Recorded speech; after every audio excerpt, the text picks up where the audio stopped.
We have new developments on a few other big stories we are following in surrounding counties this morning. Let's kick it off with the deadly shooting police are now calling a targeted incident.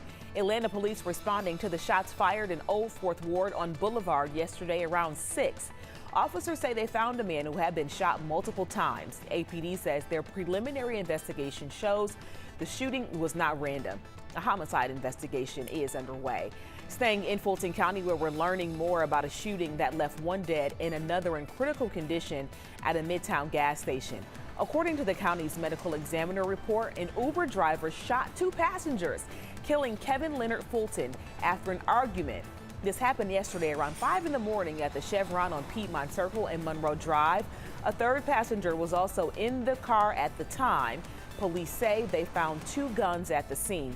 It's not clear if they both belong to the Uber driver. And a teen injured in a boat explosion finally takes her first steps more than a month after the fire on Lake Lanier.